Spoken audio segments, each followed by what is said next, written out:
voted that. What the fuck? And there was a lot of people from like Human Rights Watches and people like Salvadorans, refugees, Guatemalan refugees, like telling this stuff to the media, and they didn't mention it. Yeah. Stunning. And then it's amazing how Noam Chomsky can. They have another chapter. Have such an expose against what is called the third chapter is the KGB Bulgarian plot to kill the Pope. That chapter I was not as big a fan of, but just because then they had probably what, to me, the last chapter, very long.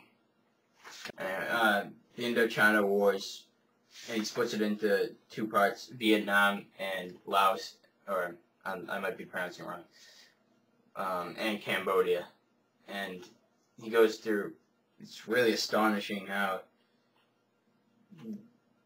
the media wouldn't mention certain things like United States invading South Vietnam, for example, or United States bombing Cambodia, and like in those specific examples, like I'll say in Vietnam, they made it so that people thought that the North Vietnam was like the worst or the biggest aggressors, but it was never an option to talk about the United States' own aggression, which was far worse. And same with Cambodia, where like there was constant bombings and massacres in Cambodia in the early 70s, and then it's even weirder that Pol Pot, they suddenly began towards the mid to late 70s. He became like this Hitler or Stalin kind of guy when he like a dictator, and that's how the media portrayed him. And he had gained his own power and in Cambodia, and he was committing a lot of massacres, which were of course horrible. But at that same time, the media wouldn't give coverage to a little country called East Timor. It's like north of, or it's near Australia, and it was like one of the really last like native countries.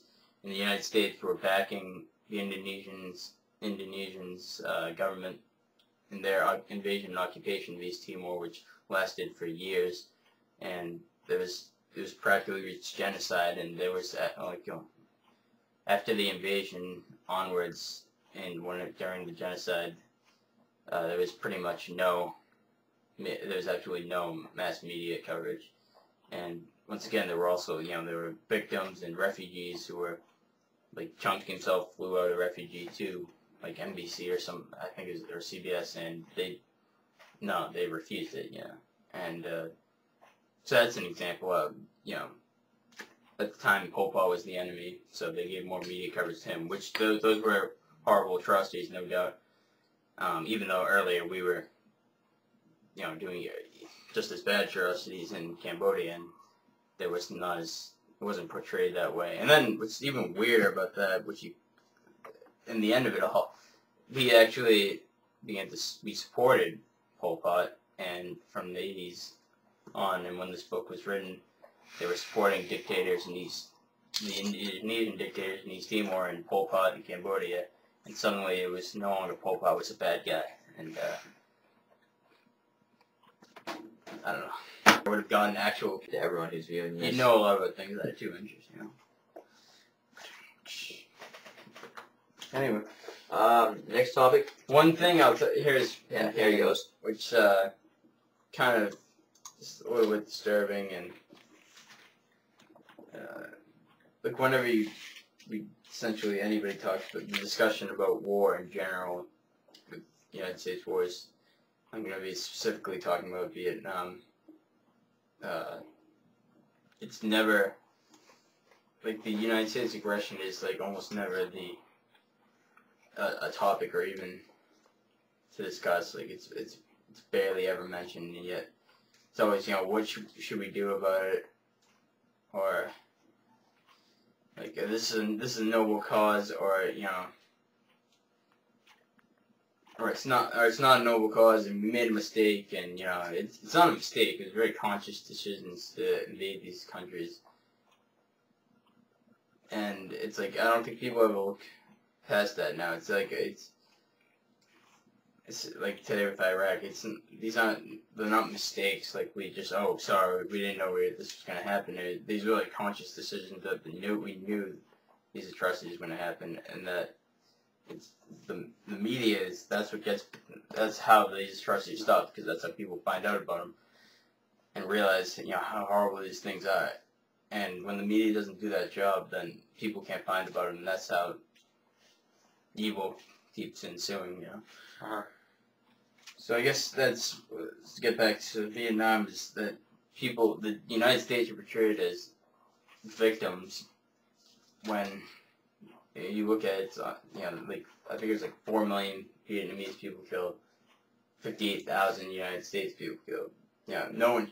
It's always tragedy when anyone dies, but if you look at that 58,000 versus 4 million, and then that's just deaths. But if you want to talk about other things, like the actual country was completely, South Vietnam was completely devastated, which we were supposedly protecting South Vietnam, even though we invaded it and practically destroyed all of it. Massacres become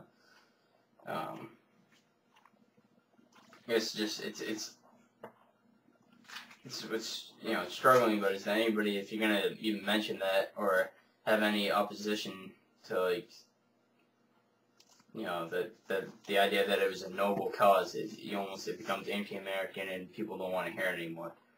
I think the best thing to do is just forget about hatred and forget about all that for just a second. Just look at the facts, and then anyone with a rational mind can just say, okay, that's wrong, that you're massacring little kids.